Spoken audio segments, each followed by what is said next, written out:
Good morning student, I am Dimple Pareek, royal international school से।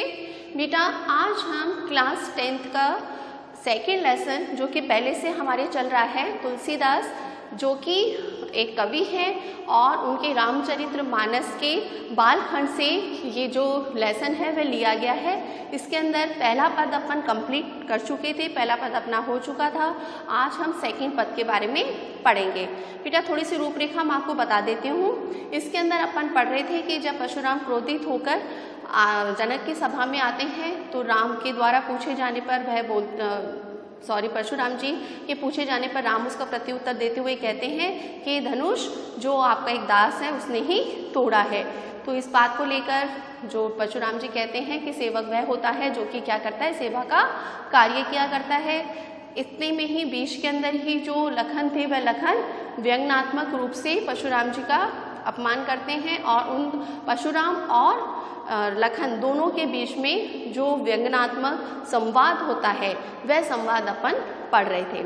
अब last में अपन ने पढ़ा था कि जब उन्होंने त्रिपुरारी यानी कि शिव के धनुष को क्या बताया, साधारण धनुष बताया कि ये तो धनुष क्या है, हमारे लिए तो सभी धनुष क्या है, एक समान है। हमने तो लास्ट वाली लाइन में बता रही हूँ कि वो पूछे यही धनु पर ममता ऐसी कि इसी धनुष को टूटने पर परशुराम जी आपको इतना क्रोध क्यों आ रहा है, इसी धनुष से आपकी ऐसी क्या ममता है। तो परशुराम जी को क्रोध आता है और वो बोलते हैं कि तुम इसको और धनुष के समान क्या मान रहे हो, साधारण धनुष मान रहे हो, जबकि पूरे संसार को पता है कि ये जो धनुष है वह क्या है, त्रिपुरारी का है, अर्थात मेरे गुरु शिव का धनुष है। अब उसके बाद में उसका प्रत्युत्तर देते हुए लखन क्या कह रहे हैं उसके बारे में जानकारी लेते हैं। देखिए, लखन कहा हंसी हमने जाना।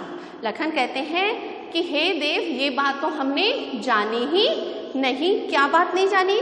सुना हो देव सब धनुष समाना, कि हमारे लिए तो क्या है, सारे ही धनुष क्या है, एक समान है। हमने तो कभी जाना ही नहीं है कि साधारण धनुष है या त्रिपुरारी का धनुष है। हमारे लिए तो सारे धनुष क्या है, एक समान है।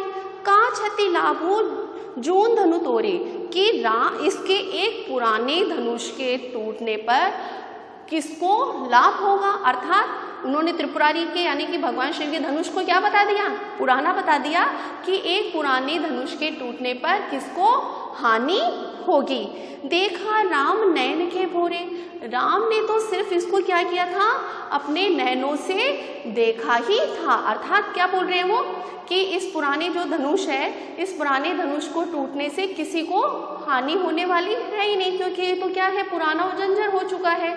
और राम ने तो क्या किया था, इसको सिर्फ क्या करा था, अपने नैनों के इशारे से देखा ही था। छुअत टूट रघुपति न दोषा, कि रघुपति ने तो इसको क्या किया, जाकर और इसको जैसे ही स्पर्श किया, जैसे ही धनुष को छुआ वैसे ही ये धनुष क्या हो गया, टूट गया। इसमें रघुपति यानी कि श्री राम का किसी प्रकार का कोई भी दोष नहीं है।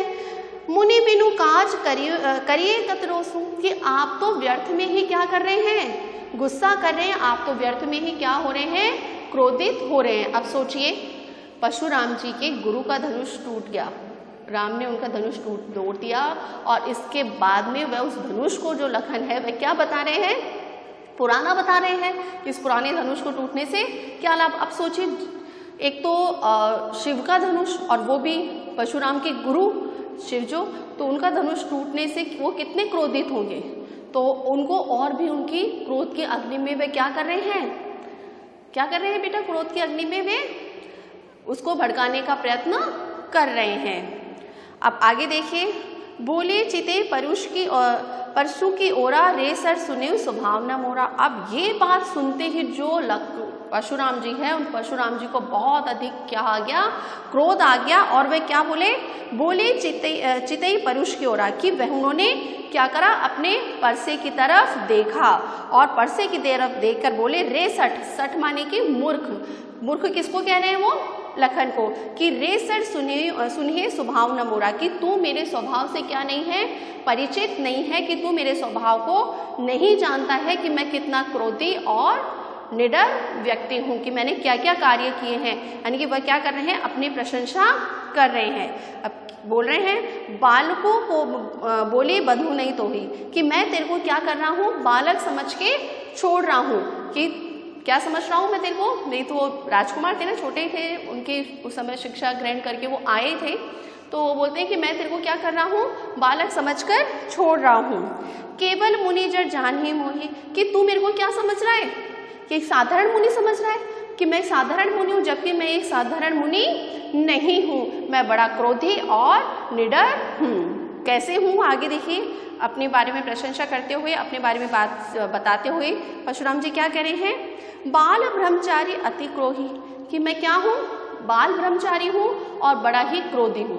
बेटा बाल ब्रह्मचारी किसे कहते हैं, बाल ब्रह्मचारी का अभिप्राय होता है जिसने आजीवन विवाह ना करने का प्रण लिया हो, प्रण ही ना लिया हो, विवाह भी ना किया हो। जैसे कि भीष्म पितामह ने क्या किया था, उन्होंने अपने पिता के हित के लिए क्या किया था, उन्होंने प्रण लिया था कि वे आजीवन क्या रहेंगे, बाल ब्रह्मचारी व्रत का पालन करेंगे। और परशुराम जी थे, उन परशुराम जी ने भी आजीवन ब्रह्मचारी का ही पालन किया, यानी कि वो बाल ब्रह्मचारी कहे जाते हैं या बाल ब्रह्मचारी है वो।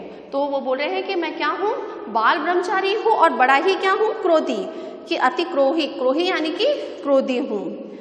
विषय विदित क्षत्रिय कुल द्रोही, और मैं क्षत्रियों को क्या हूँ, परम शत्रु हूँ, यानी कि मेरे सामने अगर कोई क्षत्रिय आ जाए तो वह उसको मैं क्या कर देता हूँ, समाप्त कर देता हूँ, उसका वध कर देता हूँ। कि और ये पूरा संसार जानता है कि मैं क्या हूँ, क्षत्रियों का द्रोही हूँ। कैसे हूँ, देखिए इसके अंदर आगे बता रहे हैं, भुजबल भूमि भू बिन किन्ही, कि मैंने अनेकों बार क्या किया है, अपने भुजाओं के बल पर, किसके बल पर, अपने भुजाओं के बल पर मैंने क्या किया है, राजा महाराजाओं से उनकी भूमि छीन ली है, अर्थात राजा महाराजाओं को पराजित करके उनके राज्य को अपने अधीन कर लिया है। क्योंकि वे क्या थे बेटा, जो परशुराम जी थे ना, वो उन्होंने अनेकों बार जो इस संसार से जो क्षत्रिय वंश था, यानी कि क्षत्रियों को बिल्कुल संसार से उनका सफाया कर दिया था, अर्थात पूर्ण रूप से उनको समाप्त कर दिया था अनेकों बार। तो वो जो माने जाते हैं ना परशुराम जी, वह माने जाते हैं क्षत्रियों के द्रोही माने जाते हैं, कि शत्रुओं का वध करने वाले वो माने जाते हैं। किसी कारणवश उनको कोई बात हो गई थी जिसके कारण से कि वो क्या करते थे, जो क्षत्रिय थे उन क्षत्रियों का अनेकों बार इस संसार से उन्होंने सफाया कर दिया था। तो वो बोल रहे हैं कि मैंने अपने भुजाओं के बल पर क्या किया है, राजाओं महाराजाओं से उनकी भूमि क्या कर ली है, मैंने ले ली है। और क्या किया है उस भूमि का, फिर मैंने विपुल पार महिद्रव देवी, कि मैंने और वह भूमि किसको दे दी है, मही देव है, देवरी यानी कि ब्राह्मणों को, कि वो राजा महाराजाओं से तो मैंने वो भूमि ले ली और किसको दान स्वरूप दे दी, मैंने ब्राह्मणों को वह भूमि मैंने क्या कर दी थी, दान में दे दी थी। यानी कि अपनी प्रशंसा खुद के मुंह से वो करे जा रहे हैं, अपने बारे में बता रहे हैं कि मैं किस तरह का क्रोधी व्यक्ति हूँ। सहस्र बाहु भुज छेद निहारा, परसु विलुक महीप कुमारा, कि मेरा जो ये परसा है, जो परसा उन्होंने ग्रहण कर रखा था ना, उन्होंने ले रखा था हाथ में, उसके लिए वर्णन करते हुए कह रहे हैं कि सहस्र बाहु भुज छेद निहारा, कि ये जो परसा है वह सहस्त्र बाहु की भुजाओं को भी काटने वाला है। इस परसे को तू क्या कर, ध्यान से देख। क्यों ध्यान से देखने का अभिप्राय, कि इस परसे से मैं क्या कर सकता हूँ, तेरा भी वध कर सकता हूँ। परसु विलुक महीप कुमार की है, महीप कुमार यानी कि राजकुमार या राजा का पुत्र। राजा का पुत्र क्यों होता है बेटा, राजकुमार, कि हे राजकुमार तू क्या कर, इस परसे को देख कि ये जो परसा है वह सहस्त्र बाहु के भुजाओं को काटने वाला है। इस परसे को तू ध्यान से देख, अगर तूने मेरे से वाद विवाद किया तो मैं क्या कर दूंगा, इस परसे से तेरा अंत कर दूंगा। आगे देखिए सोठा है बेटा, मातो पितई जनी सोच बस करसी महेश किशोर, अर्थात वह बोल रहे हैं, परशुराम वर्णन करते हुए कह रहे हैं कि तू अपने माता पिता को क्यों शोकमग्न करना चाहता है।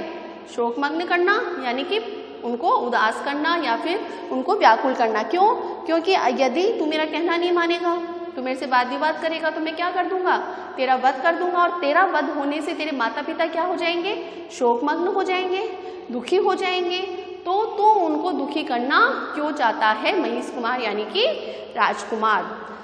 गर्भ के अभ्रदलन परसों मोर अति घोर, कि मेरा जो ये परसा है, इस परसे के डर के कारण जो गर्भ में पलने वाले जो बच्चे हैं वे भी क्या कर देते हैं, अपना गर्भ छोड़कर चले जाते हैं। अर्थात कहने का अभिप्राय ये है कि मेरे डर के कारण, यानी मेरे परसे और मेरे डर के कारण जो अजन्मे बच्चे हैं वे भी क्या करते हैं, गर्भ छोड़कर चले जाते हैं। अर्थात मैं इतना क्रोधी स्वभाव का हूँ कि क्षत्राणियों के जो गर्भ है वह भी गिर जाते हैं मेरे परसे और मेरे क्रोधी स्वभाव के कारण। तो तू तो क्या है, एक साधारण व्यक्ति है या साधारण राजकुमार है। तो इस तरह से इनकी वार्तालाप चल रही है। आगे देखिए, आगे वो और क्या बोल रहे हैं बेटा कि विहसी लखुन बोले मृदुबाली, अहो मुनिस महाबटमानी। अब वो क्या बोल रहे हैं कि विहसी लखनऊ बोले मृदमानी, कि लखन जो थे वह उनकी क्या करने लगे, मजाक बनाकर या फिर उनको व्यंग भरी बातें करके बड़े हुए मृदुबानी यानी कि मीठी वाणी में वो बोले, अहो मुनीस महाबटमानी, कि आप तो क्या है, बड़े महान योद्धा हैं, कि भाई आपके डर के कारण तो जो गर्भ में पलने वाले बच्चे हैं वो ही गर्भ छोड़ के चले जाते हैं, तो आप तो क्या है, बड़े श्रेष्ठ, आप तो बड़े ही क्या है, महान है। पुनि पुनि मोही देखे कुठारा, चहत उड़ावत फूकी पहाड़ू, कि आप तो बार बार में मेरे को क्या कर रहे हैं, आपका परसा दिखा रहे हैं और परसा दिखाकर क्या कर रहे हैं, मेरे को मारने का। कि पुनि पुनि मोही देखे कुठारा, कि बार बार मेरे को आप अपना क्या करें, कुठारू यानी कि परसा, कि बार बार में आप मुझे क्या कर रहे हैं, अपना परसा दिखा रहे हैं। चहत उड़ावत फूटी पहाड़ू, कि आप तो फूंक से क्या करना चाहते हैं, पहाड़ को उड़ाना चाहते हैं। पहाड़ू यानी कि पहाड़, कि आप तो क्या करना चाहते हैं कि आप फूंक मारेंगे और क्या हो जाएगा, पहाड़ उड़ जाएगा। अर्थात कहने का अभिप्राय क्या है कि आपसे मैं डरने वाला नहीं हूँ, कि आप तो मेरे को क्या मान रहे हैं कि मैं साधारण हूँ, मैं भी साधारण नहीं हूँ, कि बार बार में आप मुझे अपना परसा दिखा रहे हैं, अपने कुठारा दिखा रहे हैं और सोच रहे हैं कि मैं आपसे भयभीत हो जाऊँगा, आपसे डर जाऊँगा, तो मैं डरने वाला नहीं हूँ। यहाँ कुमड़बतिया को नाही दे तर्जनी देखी डरी जाए, कि यहाँ पर कुमड़बतिया कौन होता है बेटा, कुमड़बतिया होता है छुई मुई का पौधा होता है, पुष्प जिसे कहा जाता है। तो वह क्या करता है, छुई मुई का जो पौधा होता है या फिर फूल होता है, वह क्या होता है, जब उसको हम तर्जनी उंगली दिखाते हैं तो वह क्या हो जाता है, मुरझा जाता है, सिकुड़ जाता है। तो यहाँ पर वो उसी के लिए बोल रहे हैं कि यहाँ पर कुमड़बतिया यानी कि छुई मुई का पौधा कोई भी नहीं है कि आप बोलेंगे और हम क्या हो जाएंगे, भयभीत हो जाएंगे या डर जाएंगे। तो ऐसा दे तर्जनी देखी डरी जाए, कि आपकी तर्जनी उंगली देखकर हम डर जाएंगे, यहाँ पर कुमड़बतियाँ कोई भी नहीं है। अर्थात वे क्या बोल रहे हैं कि कहने का अभिप्राय इसमें लखन जो वर्णन करते हुए कह रहे हैं वो यही कह रहे हैं कि मैं आपसे डरने वाला नहीं हूँ, कि आप मुझे साधारण व्यक्ति मान रहे हैं, मैं भी साधारण नहीं हूँ। और बेटा अपन जानते हैं जो लखन थे वह क्या थे, शेषनाग के अवतार माने जाते हैं वो भी। तो सोचिए जब शेषनाग भी कितना क्रोधी है, तो उसके अवतार जब है लखन, तो उनका भी क्रोध आना स्वाभाविक है, वह भी बड़े क्रोधी स्वभाव के थे। तो बोल रहे हैं कि यहाँ पर कुमड़बतियाँ कोई भी नहीं है जो कि आपकी तर्जनी उंगली से डर जाएगा, कि यहाँ पे छुई मुई का पौधा कोई नहीं है जो कि आपकी तर्जनी उंगली से डर जाएगा। देखिए कुठारू सरासन बाना, मैं कुछ कहा सही तभी माना, कि मैंने तो क्या देखा था, आपने जो कुठारा धारण कर रखा है, परसा धारण कर रखा है, तो मैंने तो आपको क्या माना था, एक महान योद्धा माना था। देखिए कुठारू सरासर माना, मैं कुछ कहा सही तब माना, कि मैंने तो आपको क्या माना था कि आप भी क्या है, एक वीर योद्धा है, क्षत्रिय है। तो मैंने आपके हाथ में जब कुठारा देखा तो मैंने आपको क्या मान लिया कि आप कोई वीर योद्धा है। तो मैंने अभिमान स्वरूप आपको क्या कर दिए, कुछ वचन कह दिए, कुछ शब्द मैंने कह दिए। क्यों, अब देखिए, भृगुसुत सुमछी जनेऊ बिलो की, लेकिन जब मैंने आपकी जनेऊ देखी, क्योंकि जो ब्राह्मण होते हैं ना बेटा, वो क्या करते हैं, जनेऊ धारण करके रखते हैं। आजकल तो कोई नहीं करता, लेकिन पहले के समय में जो थे ना, वो पहले के समय में और अभी भी काफ़ी जो लोग इन चीज़ को मानते हैं ना, वो क्या करते हैं, जनेऊ धारण करते हैं, जो ब्राह्मण वगैरह होते हैं। तो उसके लिए वो बोल रहे हैं कि भृगुसुत समझिए जनेऊ बिलो की, कि जब मैंने आपकी ये जनेऊ देखी तब मेरे को पता चला कि आप क्या नहीं हैं, क्षत्रिय नहीं हैं। आप तो क्या हैं? जो कुछ कहूँ सर्वश्रेष्ठ की, कि आप तो क्या है? पूजने योग्य हैं, गुरु हैं, और आप तो क्या है? एक तरीके से ब्राह्मण है, और ब्राह्मण जो है वो क्या होते हैं? हमेशा से ही पूजनीय रहे हैं। तो अगर अब वो आगे बताएंगे, देखो क्या बताते हैं, आगे वर्णन करते हो। सुर महिसुर हरिजन अरुगाई, कि हम जो हैं हमरे कुल इन पर न सुराई, कि हमारे कुल की एक परंपरा है, सूर्यवंश के थे वो, कि हमारे कुल की परंपरा है। क्या परंपरा है?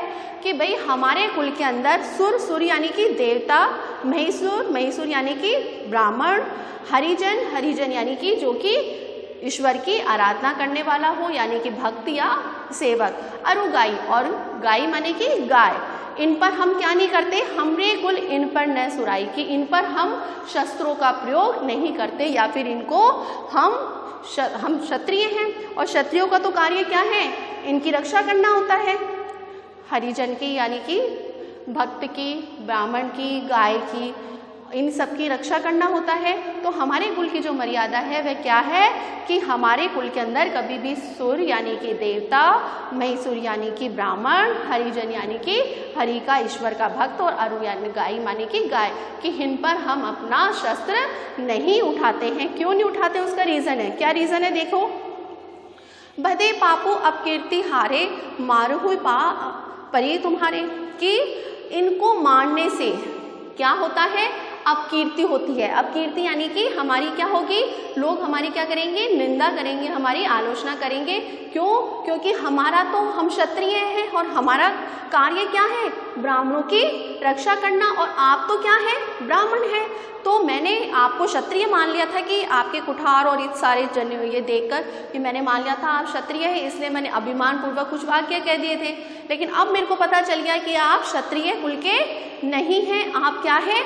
ब्राह्मण हैं। और हमारे कुल की ये मर्यादा है कि हमारे कुल के अंदर जो ब्राह्मण, देवता, गाय इत्यादि जो हैं, इन पर हम क्या नहीं करते? अपना पराक्रम नहीं दिखाते, हम उन पर शस्त्र नहीं चलाते। ऐसा करने से क्या होता है? हमारे कुल का नाम खराब होता है, हमारी अपकीर्ति होती है। कि आप हमें अगर मारेंगे तो भी हमें क्या करना पड़ेगा? आपके पैरों में ही पड़ना पड़ेगा, क्योंकि आप क्या है? ब्राह्मण हैं। तो हम तो आपसे युद्ध कर ही नहीं सकते। आप चाहे हमको मार भी लेंगे, मारेंगे, कुछ भी करेंगे, शस्त्र उठाएंगे, कुछ भी करेंगे, लेकिन हम आपके आगे क्या करेंगे? आपके पैरों में गिरेंगे ही गिरेंगे। हम तो आपके चरणों के दास हैं, क्योंकि आप ब्राह्मण हैं। कोटि कुलिस सम वचन तुम्हारा, व्यर्थ धनु बाण कुठारा। अब वो क्या बोल रहे हैं कि हे मुनि, आपके जो वचन है ना वही कठोर वृक्ष के समान है। अब देखिए कितना अपमान स्वरूप उसका वर्णन कर रहे हैं, वो किस तरह से वो परशुराम जी को कह रहे हैं। अब क्रोध आना उनका स्वाभाविक है। वे क्या बोल रहे हैं कि कोटि कुलिसम वचन तुम्हारा, कि हे मुनिवर, आपके जो वचन है वह क्या है? बड़े ही कठोर है। आपके तो वचनों से ही क्या हो जाएगा? सामने वाला व्यक्ति स्वाहा हो जाएगा, समाप्त हो जाएगा। व्यर्थ धनु बाण कुठारा, क्या आपने व्यर्थ में ही है धनुष और ये बाण, ये परसा धारण कर रखे हैं? भाई आपके तो वचन ही क्या है? इतने कठोर है, इतने व्यंग्यात्मक वचन है कि आपके वचन सुन के ही सामने वाला व्यक्ति क्या हो जाएगा? समाप्त हो जाएगा, खत्म हो जाएगा।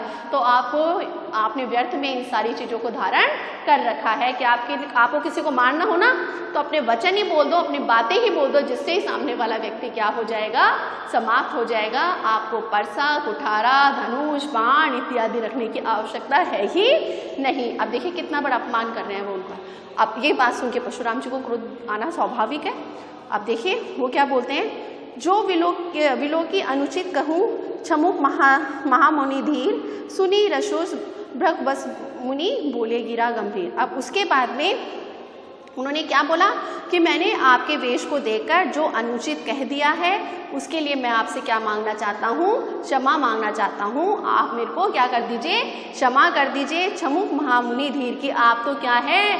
बड़े ही धीरवान है, बड़े ही गंभीर है। आपके जैसा इंसान, आपके जैसे योद्धा, आपके जैसा ब्राह्मण तो इस संसार में मिलने वाला ही नहीं है। अब देखिए कितना अपमान कर रहे हैं वो उनका कि भाई मैंने जो विलोके यानी कि जो मैंने आपके वेश को देखकर जो अनुचित शब्द मैंने कह दिए हैं उसके लिए मैं क्या कर रहा हूँ? आपसे क्षमा प्रार्थी हूँ, आपसे क्षमा चाहता हूँ कि आप क्या करें कि आप तो क्या है बड़े धैर्यवान हैं, आप तो शील और धैर्यवान स्वभाव के हैं, तो आप मेरे को क्या कर दीजिए, क्षमा कर दीजिए। सुनी सरोष भगवस मुनि बोले गिरा गंभीर। अब जो परशुराम जी ने जब ऐसे वचन सुने तो उनको क्या आ गया, बहुत अधिक क्रोध आ गया और वह बड़े ही गंभीर वाणी में उन्होंने बोला।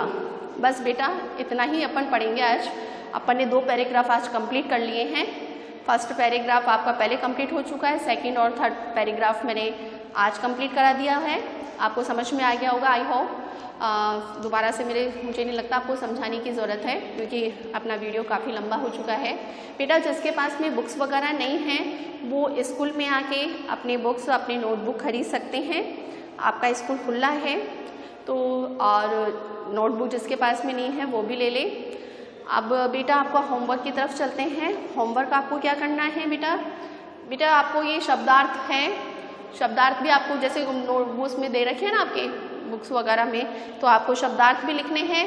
साथ ही साथ बेटा आपको क्या करना है, यस सप्रसंग व्याख्या।